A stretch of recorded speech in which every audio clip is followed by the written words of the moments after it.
Ladies and gentlemen, welcome back to the Finstep Asia Edge podcast. With me today is a friend, a mentor, and a star of Indian Fintech, the guru Amit Goel. Welcome, Amit. How are you doing today? Thank you, Musheer. I'm doing well. We are seated here in the WeWork offices in Bangalore, or Bangalore as some of us still call it. Amit is the partner at 77 Capital.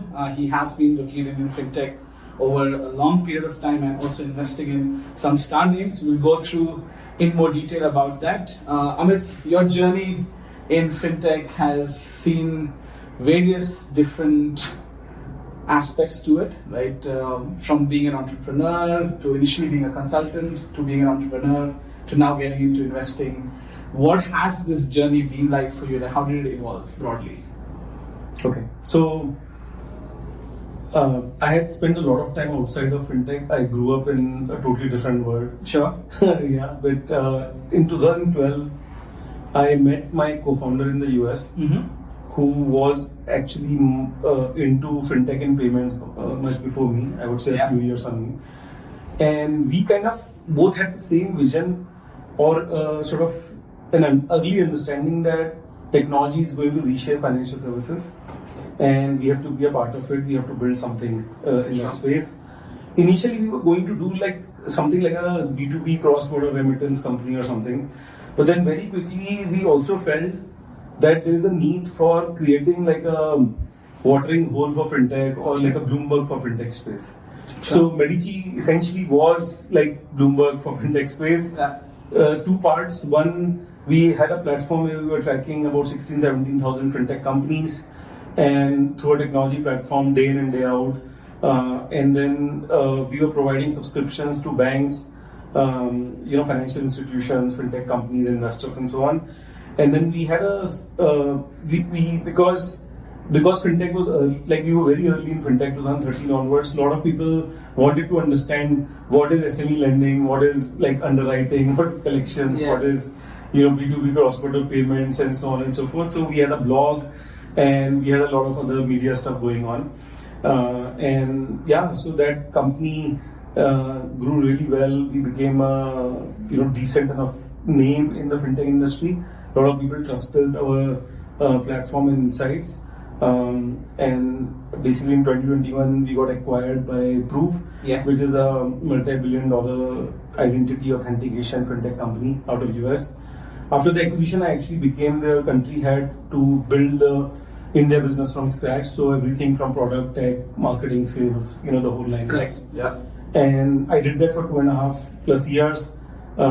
We were able to launch the products in the Indian market and everything. And then I realized that I should probably go and follow my passion, which was, into sort of helping early stage startups. The journey that I enjoy the most and where I'm able to add most amount of value is 0 to 1. And so, I would also say now I enjoy -1 to 1. From the ideation to the product also. And before leaving Proof for last few years, I was also investing a lot in fintech startups mostly, but in others as well. And have a pretty decent track record. God has been kind, and so. I thought that a good way to utilize my skill set and something where I'll find it really, I'll enjoy doing it and I'll be able to add a lot of value was sort of creating a fund. So started with angel investing, moved to a syndicate in India and US, and also a investment holding company in Singapore, and then now we are graduating into a fund.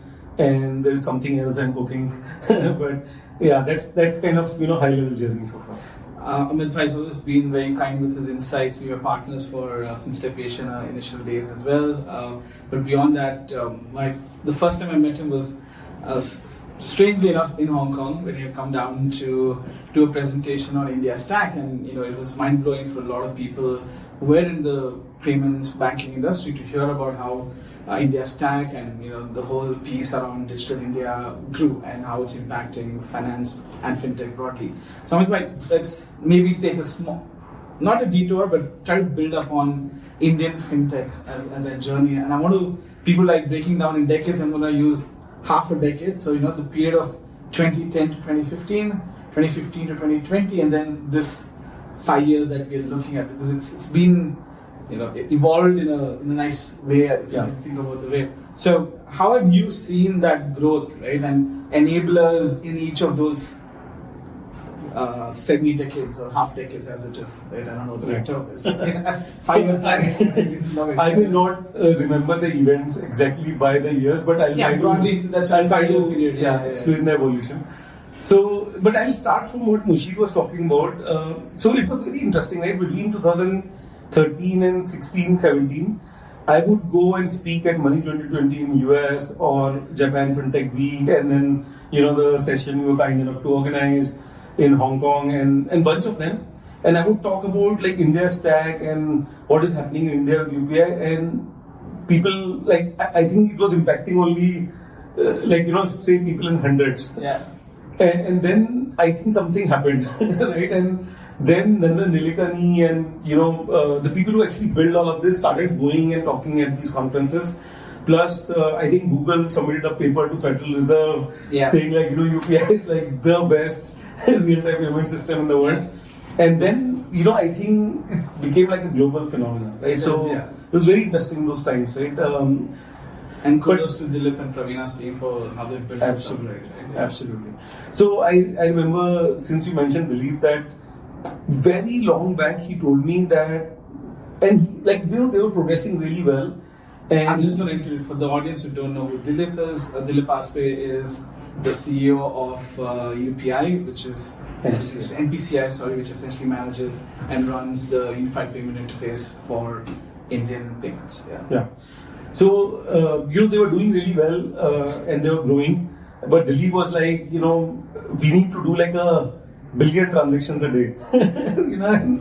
And we were like, really? We can reach there? Yeah. And now you see like we are pretty close. We are at 10 billion a month, 10, 12 billion a month. And very soon we will see 1 billion transactions a day. Yeah. So, it was very interesting. So, now, since you asked this question that how India fintech or India tech has evolved, I think credit goes to the CTO of the country, as he's called usually, Nandan Nilekani. Yeah. The gang. Of course, there are many other people involved, but I think, and also I would give credit to the government as well, because what has been happening is that first they created bank accounts for everyone, right? The Jandan accounts, right? Which literally translates to wealth of the people. Yeah.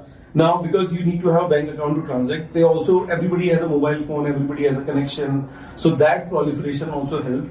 And then, basically you have to find ways to take out the money so that people can digitally spend it. Yes. Then comes UPI. So everything seems like, it was so well planned and so well executed as well. Yeah. Like, I don't think it is easy for more than 1 billion people to get dual mode biometrics, right? It's a humongous task to get everyone a digital ID in that fashion, but they did that. And so now if you put together Aadhaar, bank accounts, UPI and all of these things together, mobile phone connections, this is a perfect setup, like the platform from where mass adoption can happen. And I think Nandan has said this many times, that the only way to serve Indians in the remotest of the places, or like this 1.3, 1.4 billion people, is that you have to reduce the cost of delivery. The only way to reduce cost of delivery is through technology. Yes. And so that's why they have invested and they have executed this plan of. So that I would say is the base layer, and obviously the India stack and the digital India. Correct. And UPI. But then, if you were to say that what has happened on top of that, right? So we can talk about each of the different segments, right? So it usually starts with consumer payments. Correct. And P2P. P2M, so then a lot of QR codes everywhere, just like China, right? There are a bunch of companies which did that, Paytm, BharatPay, PhonePe, and so on. These guys, yeah. And then now people can transact digitally, accept payments, pay at merchants and all of that. So now you're talking about credit, because there's a credit stagnation. Yeah. So a lot of unsecured lending started. And there are players who have built like huge businesses in India in that space, early salary, yes. Credit B, Crazy B, Pocket B, M Pocket. There's so many of them. They've built like great businesses in unsecured lending. and BNPL, and allowing people to purchase the iPhones and the Android phones using credit. So that has been going on, and then at the same time, NBFCs, MFIs, banks have adopted a lot of technology as well. Yeah. Neo-banking, I don't think has really taken off this country, and the reason is there's no Delta 4, right? So the difference between like an Indian neobank and an Indian private bank experience is probably like a difference of like 30 to 50% if at all. But if you go to some other countries where neobanking has taken off, there's a Delta 4 difference, right? Yeah. Like your Brazil or Saudi, places like that. Then I would say also in investment space, like digital brokerage firms with newer way to price it has worked very well, where people are, traders who are making a lot of transactions, Zerodha offered them, fees which would actually help them a lot. And then digital transactions, you can do it pretty much real time. So if you see all the 5 platforms, digital brokerage, they're all making good amount of money. A lot of them are profitable. Yeah. So Zerodha was profitable, but now Grow is profitable, Dhan is profitable, and so that sector has performed very well. Zerodha is also bootstrapped, by the way, like no VC investment per se. Yeah. Then there is B2B fintech, because the banks in India are quite progressive, in that fashion. Like, first of all, the technology lag between them and some of the fintech is not that big as it is like in some of the other Western countries. But then they have been working with fintech, and unlike JP Morgan or some of these banks in the US, Indian banks do not develop like full platforms or solutions within the bank. That rarely happens. So they have always been using big vendors, IT services firms, but then a lot of that IT services switch to products from fintech companies. So B2B product companies have done actually quite well. Perfios is a classic example. I think the pivotal moment was when the most traditional and the biggest private equity firm, Kedara Capital, invested $29 million in Perfios. That's a turning point, right? Because now you're seeing like traditional money coming into like fintech markets. And I actually met the CEO of Perfios, Sabyasachi, and I asked him like, you have done a lot of great things, but what is the one thing you feel that people still don't do or don't get it in the startup world, which you have done differently? And he said, for the first so many years, we did not raise money from VCs, and we just kept focusing on the product and the business, not on like a typical founder spends like 40% of the time on fundraising, right? And giving the updates and pitching and raising money and the paperwork involved. He said we were completely focused on building the product, getting the customers. After we build a great business, then we started going directly to private equity and basically raised a lot of money. Yeah. That too in the last few years, if you see. Yeah. Great learning, the way. So anyway, there's B2B fintech which has evolved. Yeah. And I'm sure I'm missing some segments, but you get a picture. Yeah.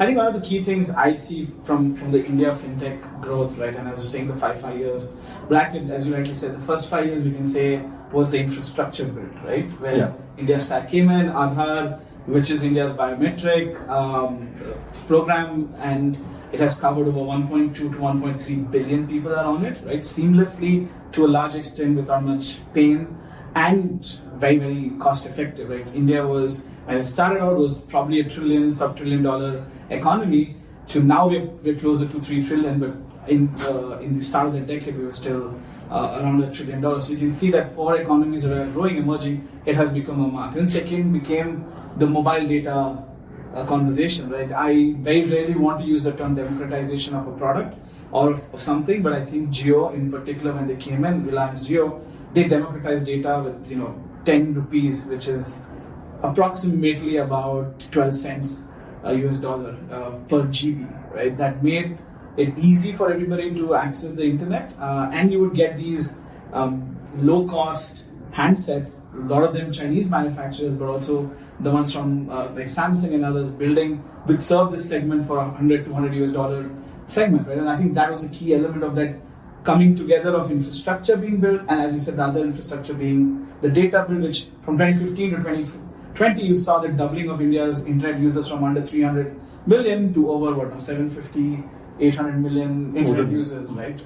And that's growing. And plus the Jan Dhan account, which was about 500 million accounts for those who did not have. So then you went from being quite a low banking penetration to a highly banked country, and it was just basically providing the base layer. They didn't need to effectively use their bank account much, but they had the money being deposited in their bank account, which they could then use the likes of UPI, which are built on banking rails essentially. And then we saw this big spurt when COVID came, where everybody had to go digital. And I think it was important that if we didn't have these two layers in that 5 years period, that spurt would not have happened. It would have been difficult. It would have been difficult. I mean, demonetization was also played a part of enabling people to use more digital money, but I think this was a seminal moment. Now, coming to this last 3-4 years, I think we've seen supreme waves, right, where every other week was a unicorn. In fact, if you look at 2021, 2022, you were having a unicorn, 2 unicorns a week. We reached 100 unicorns in that period. But you also saw very high valuations. And then came the slowdown, and but India still happens to be kind of one of the leading players when it comes to funding. Now, I want to talk about that process, right? Yeah. India did not see a Fintech IPO till about a couple of years ago, and that was Paytm after 12, 13, 14 years of being in play. Whereas in China, you'd see on average people are getting in and having an IPO for 3 to 5 years. Right? Yeah.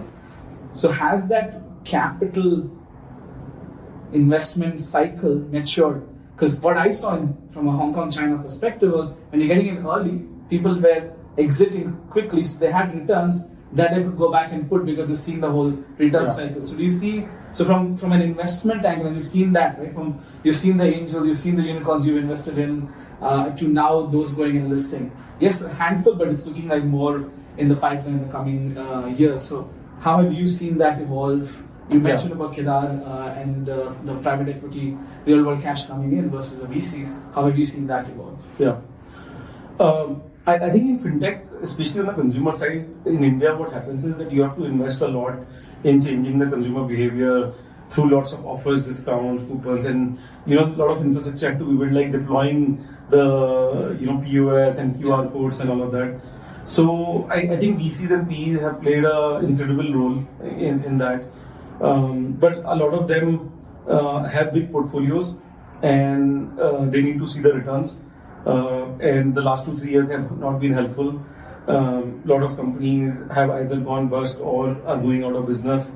And so almost like the entire industry had to relearn one basic thing, that the purpose of a business is to generate profits, right, and make money. And I know, right, like sometimes it feels like all of us have turned around and have started preaching while we were all a part of it. So that is fair. I think that is fair. But then some investors had a slightly different take on it, and some were more aggressive, right? 21, 22. Yeah. I think with Paytm, Policy Bazaar, and bunch of them like Digit, etc., going public, we are now seeing returns coming from public markets. Also, something that nobody looks at, and I have been posting a lot on that, is the SME IPOs. Yeah. So I would say like 3 or 4 companies decided to not wait forever, right, for 10, 12 years to go public.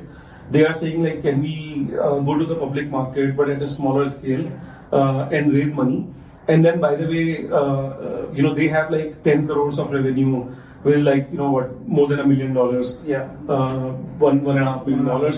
And then you are profitable, but then you go and raise money from the public. And then if you want more money, you can do FPOs, and then one day after 3-4 years, you can go to the main board. Correct. Just like there's Zomato and Paytm are, right? So that journey I find very interesting for a lot of companies, especially I feel B2B software companies which are supposed to have great gross margins and net margins. They can be profitable by the 4th year, and they can have like a decently successful B2B fintech company in India would have 10 crores of revenue, right? If they don't, then there's a problem. Yeah. And then if you're profitable, you can actually go and raise. And then everything that I have seen, right, whether it is, you look at Trust Fintech, which is like core banking for small banks, or you have NPST, which does a lot of infrastructure play, B2B infrastructure play in the financial service space, or you look at the cybersecurity company called Tech, and so on and so forth, right? So there are a bunch of fintech / tech, IT service kind of companies in the financial service space which have gone public on SME IPO. I think it's a great outcome. They're all doing very well. If you look at their returns and the stock market performance, it's actually pretty good. So that is very good. Like that's a new exit option which has come up. It may not fit the typical VC cycle because VCs have this whole power law that maybe 2 out of 20 companies will perform, but they'll perform so well that they'll give them like a 50x return. So at that SME IPO level, you may not see that. So they would continue to wait like Paytm and all that, for much longer. But I am fine. Like I am, one of the things I am trying to do is that can we identify good companies and fund them enough so that they can hire the resources, get the AWS and the LLMs and so on, and then go and become profitable in 4 years, generate 10 crores of revenue and go SME IPO. Why do you need to follow something else? So that is something I'm excited about from an exit standpoint that you asked. Yeah, so you're looking at enabling infrastructure, if I may use that term broadly, right? And giving them the tools versus saying, here's money to go acquire, which I felt was the theme in that during COVID times, where you were not only seeing valuations quadruple, in some cases it was 10x of something within 6 months to a year, right? And then this very steep fall. It's not just an India story, it's a global story. We've seen Stripe, Klarna, a bunch of others, their valuation falling by more than 50-60% or even further. Yeah. Why do you think there was this whole rush into all these unicorns and creation? Was it FOMO or was it beyond or waited? So let me rephrase that. So there was this rush, all of them came in, right? Why did not follow through? Right? Yeah. What do you think was the reason, and why are we seeing a lot of companies go out of business in such a short period of time? It's not even 3-4 years, it's just a couple of years. So what was that, what has happened? I think the 3-part answer. One is of course the ZIP era, right? So there was too much liquidity and very cheap capital available. Sure. A lot of people raised money. Like I know there was this whole angel list based rolling funds in the US where people raised like $30 million on Twitter, right? So there was money chasing these companies, and then I remember somebody sent me like a crypto company deck and said they are raising at $20 million and they had no product, no revenue, nothing.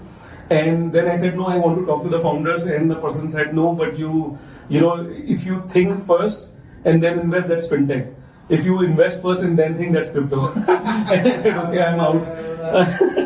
So what happened is that a lot of people decided to start up because they knew that there's a lot of funds chasing to few good companies. Correct. And the ZERP era and all of that helped. I think there were a lot of tourist entrepreneurs, which got into the market, and there was. That's a tag for you guys to remember. Tourist entrepreneur. Yeah. They were. I don't think they were fundamentally good products or good business models. In fact, once you get money like that, right? If you have a deck and you have no product, no revenue, no plan, and you raise $20 million valuation, like $3 million, what happens is you start developing bad habits right from the beginning. So what happens is you would know that I have $3 million and I don't even have much cost, so let me spend like a lot on customer acquisition because then my numbers will become better and then I can raise the next round, right? And where VC is primarily looking at customer acquisition numbers as a metrics? That time it was all about user growth, number of users, all of that, right? Yeah. So you could fund that customer acquisition and at very high cost, which was totally unsustainable in the long run, right? Now, you could argue that when Paytm built such a big business in India and a brand, and they acquired all these consumers and all that, capital was cheap, there was liquidity, they could raise that money and do that and build a national brand, which today it is not possible. So if somebody wants to build another Paytm now, it's 10x harder to do it. Correct. Yeah. So I would not blame the entrepreneurs, right? The money was there, liquidity, capital, cheap capital. Sure. So people took money, but then there has to be at least some method to madness, I felt. So those who were able to get a good product to the customers, don't develop like very bad habits, kept the customer acquisition cost under control, build a good business model, they are surviving. In fact, they're thriving today. Yeah. Right? There are so many companies we can talk about. And that is, I think, the answer to your question. What happened then was a mix of a bunch of these things. And this is maybe a fundamental question, or some people say stupid question, but investors, right? they're supposed to have a good sense of it. And we're not talking about just somebody who overnight became an investor. The zero interest rate regime has been around for over 10 years per se. The money was flowing. This sudden bump up, but you had big names also chasing these unicorns and decacons, as some of them became. And why? I mean, that keeps befuddling me, because I used to say, like, I can't see the justification for something going within 6 months to 9 months 4 times. What has changed? The numbers may have changed, but how? Look, one thing which people have to understand about startups raising money and VCs and fundraising is that there is no underlying principles on the asset itself, like how is it valued. It is between the buyer and the seller. Sure. Right? So, for example, if a fundraise has happened at $10 million today, and I'm the next fund in line, and I really like what they're building, and I trust the fund which is invested and everything, right? I can come and mark it up from $10 million, $20 million to $50 million. If I want to put the money, who can stop me, right? And if I have the money. Yeah. So it's between the buyer and seller, and that's what happened. Like this, that's why I said, right, zero, low cost of capital, liquidity. What happened is the smaller funds became slightly larger funds. Yeah. Large fund became very large, like $1 billion, $2 billion AUM side became very common. And then, as I said, right, early stage, a lot of people entered and started and raised like 10, 20, $30 million. All of this and the buyer-seller concept I'm explaining, this is why it happened. Okay. Now, there were people who were very careful, and I'm not saying that we did not make the mistakes. We also made a lot of mistakes, but the only thing was that very early on, because of the work we did at Medici, I understood that B2B infrastructure in fintech is a much better play for me. Sure. And I also grew up in that world, enterprise, B2B and all that. So I have made about 30-35 investments. About 90% of them are actually B2B infrastructure, API companies like M2P, SignZ, Discovery, Hyperface, so on and so forth. And what happens is that the consumer companies in fintech are kind of the probability of success is very low, sure. and the mortality rate is very high, right? For higher cost of customer acquisition, and things change very fast, regulations change very fast, right? So, as an example, one of the leading sort of company which attested the credit line to a prepaid card, right? Because the regulation changed, they went out of business very quickly. But the infrastructure company which is supporting them is still in business. In fact, they are getting back and growing now, right? So that is something that I always use as judgment. The second question that you asked, right? VCs are supposed to be good at this, right? Like I would say, one of the key skills that a VC or an investor needs to have is a good judgment. Yeah. Right, because there's not much data to play in the early stage. Yeah. And private equity guys have this advantage that they can do the same kind of financial analysis that public market investors do, right? Yeah. And there's a lot of metrics and data available, and you can go and talk to like so many customer surveys and all that. In early stage, there's hardly much to see. Yeah. So you are basically betting on the founders first. Then you are betting on how big can this thing become, and then you are also betting on whether there's a good business model to be built over there. So you need to have a good judgment of all these three things without having too much data. I think that is where it's a make or break. Like I don't think it is for everyone, and I don't think that everybody has been successful at doing this. Was it a spray and pray? There was a lot of spray and pray. So there are investors, especially in India, who, and this is very public knowledge, right? You can go and check. Like there are investors who put money in like 150 companies and 200 companies, and I would still say that, let's say 5 or 10 of their companies perform, they'll still be fine, but yeah, if you look at individual companies, a lot of them would not survive. So now what I'm hearing in the market beyond the story of obviously the companies closing down or shuttering or up for sale, which I think is a significant part of the market. Not out in the open so much. There was a couple of articles last month which spoke about it, but not too many people talking about it. Still, do you think that phase is done, or are we still in for some more pain with companies collapsing or having to be acquired by others in the coming months? Look, people thought like 20 months back that everything will improve in 18 months. Yeah. So it has not. Yeah. So I would say that the pain is still ongoing. there were, again, sorry to use this term, but again, there were a lot of tourist entrepreneurs who thought that, they can raise some money and, they didn't do the research. They did not have a very clear understanding of how things will play out, whether this business model will work or not. They created products, they did not work out, and then they were also pretty swift enough to close down those products and close down the companies, and now they moved to greener pastures, right? Like recently, I came to know that one of the very glorified new age school, has closed down, and now they have found something in a more in a greener pasture on the AI side. So this is very common. This will continue to happen, and then there are some businesses which, just because the environment has changed so much and the cost of capital has gone so much, and there's no, even though there's a lot of dry powder available with VCs, but what I've heard is that if you don't do anything, then you won't make mistakes. So if you don't do anything, you don't make mistakes, then you can't be blamed, right? So people are just going very slow, people are calculating, people are looking at all the metrics, everybody has become a Warren Buffett, and so there's a 5x more due diligence which is happening even at early stages. And look, I'm not saying like we used to do it very different. We used to do it the same that we did before. We have also changed, we have also learned, and everybody has learned. So it has become very difficult to raise money if you do not have a solid plan, if you do not have the right background, and if you don't have a great product in the market.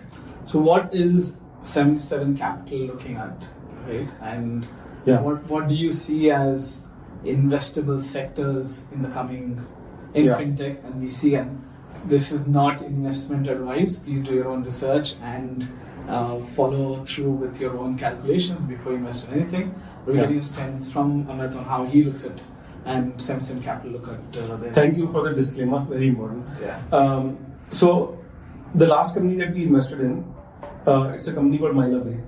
That's a very good example to show you like what are we looking for, right? It's a typical payment software company. Okay. They are in the back end, the dirty, the messy back end of payments on the merchant side, right? Okay. So what they actually, the founders spend like 40 years of combined experience in companies like Wordline and Hitachi Payments and all that, and they looked at transaction monitoring, transaction reconciliation in the back end of payments, which is something that was highly ignored because most of the stuff in payments in any country happens in the front end, which is issuing side. Correct. That's glamorous. That's where big companies are created, consumer side and all that, and then PGPA and all that. But this is like for them, the customer is actually PGPA, right? So they do transaction monitoring, transaction reconciliation, and then they want to build an acquiring switch.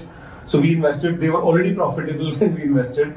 So you can imagine, right, that the experience of the founders, the product itself. Because of the understanding we have, we were able to do the proper due diligence of the product. It was already deployed in a lot of big PAs, so we were able to do customer due diligence, and also they were profitable, right? So that's the kind of investments we are looking for. Again, my theme for last 4-5 years has been B2B infrastructure, API, companies which power, consumer businesses, and any company can be a fintech company, right? Those kind of, companies. I would also say that second very important point is that we have started venturing out. We had started venturing out outside of the fintech, from 2022 onwards, and we have made a series of bets in SaaS, B2B software, AI, Gen AI space, and we are actually doubling down on that. So I think in the next few years we will probably see more investments in these spaces than fintech. And we can go. I know your next question is going to be why, so we'll come to that. The third piece, which is very important, is then I'm not able to kind of disclose it fully today, but I feel that there's an opportunity to actually build in the AI and generative AI space, where I think you would want to go even earlier. That's why my comment about -1 to 0 and 0 to 1. I think we would like to take certain things from idea to product and product to the market by funding them, but also sort of helping build. And I'm collaborating with a couple of AI researchers and people who are building the Gen AI space. I was going to say the awesome Indians at Amazon employed for their AI for their automated stores. That's a joke. There are 1,000 Indians at the back end. And it's an interesting thing about AI. I mean, AI is nothing new. We've seen it in 40, 50 years. Millennium Capital was using AI for investments in early 80s, and a variety of different applications have been seen. Now we're talking about the Gen AI. But it's very different, Musheer. Yeah, now we're talking about the Gen AI and LLM conversation. Yeah. My key thing I feel, and I would love your comment on as you're looking, you spoke about researchers. In India, I have seen, some of it from outside of it, some of it experiencing it myself when I'm in town, is that it's a lot of products being built, a lot of innovation, but in terms of deep tech in the fintech space and others, we haven't seen so much go in. And you can look at Amazon and all the others, Google, Facebook. There's a huge amount of investment that, yes, these are the top companies in the world, yeah, but even otherwise, we look lower down the ladder in the US and also in China for that matter, there's a significant amount of money spent on top talent and on research and that building deep tech, right? Are we now at that stage where, are these growing shoots for the Indian fintech ecosystem on AI and other elements where we can go into more building deep tech for this country, which I think we've gone beyond that space where you could do generalized copy-paste from other ecosystems, be it US or China, and grow to a certain level. But now, given our 30 odd states plus the different languages, so making it localized is becoming a theme from what I started noticing. So do you see AI enabling that? And plus, on the research side, where are we on the journey as an ecosystem? So I'll try to be as quick as possible, sure. Not to uncover in that question. There are three parts, right? One, I think last 10 years of fintech in India, we have seen a lot of distribution play. So if you see any of the large companies, I don't think anybody has really developed a deep tech fintech product. I think also because of the India stack, a lot of stuff that companies would have built as IP was already built. Like what a typical Visa, MasterCard, PayPal build, we already have it through NPCI and the likes, right? So there is that, but also because distribution is so difficult in India, people raise money and try to crack distribution. So Paytm, PhonePe, you look at anybody, like any of the big companies, they have cracked distribution, right? So they're distribution-led companies in India. I used to meet this pizza founders in different money. I always wondered why don't we have a really seriously good fraud detection prevention company from India based on machine learning, other things, and some expertise. And there's a lot of domain expertise in India. Correct. In many of these segments. But again, it's the risk reward, right? And the amount of time it takes to develop a deep fintech solution, which I think in cybersecurity, fraud detection, prevention, other areas make a lot of sense. We have not seen that enough. I think now we will start seeing. The other reason for that, I feel, would be that if you look at non-fintech deep tech companies in India, they are doing pretty well, from Amit Goel and all that space tech companies, or like companies like Gen Robotics in cleaning, scavenger type stuff. All of that, they are finding local market. So there is defense and government and local corporates actually buying stuff from deep tech companies. So they are generating revenue, they are raising money. There are so many deep tech funds from early stage to late stage which have come up. I feel we will see some of that in fintech, right, which has not happened in the past. Now, if you sort of disassociate AI and Gen AI from that, right? We saw a lot of ML, NLP based products. But then Gen AI is very different. And I can tell you firsthand because we have been dabbling using technology, developing something which is going to be out in the market pretty soon. And we realized why people are actually very excited about Gen AI like me is that it reduces the cost of development significantly. Correct.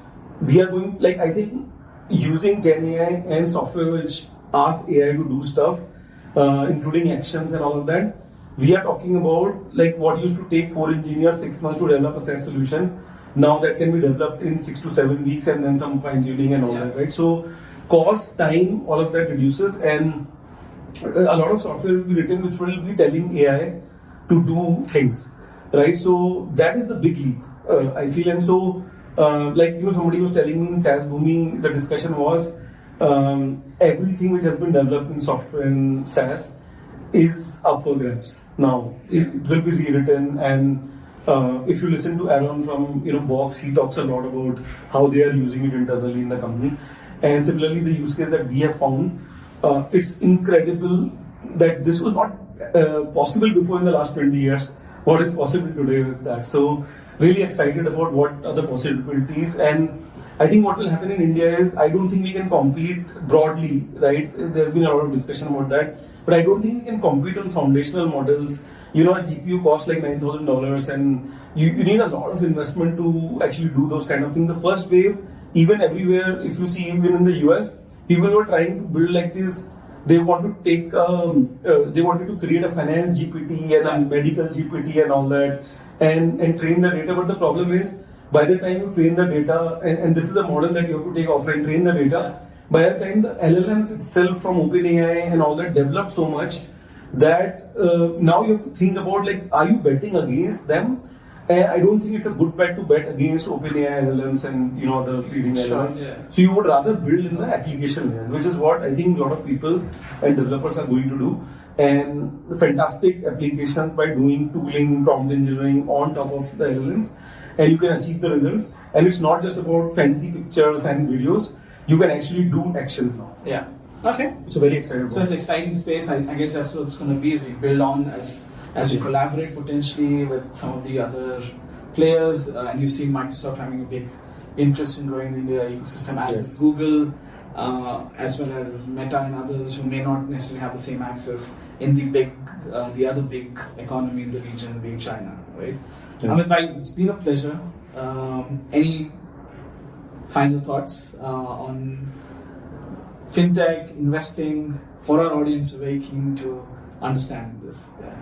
I would just say that even when we were building Medici, nothing against VCs, but I think we never went to VCs to raise money.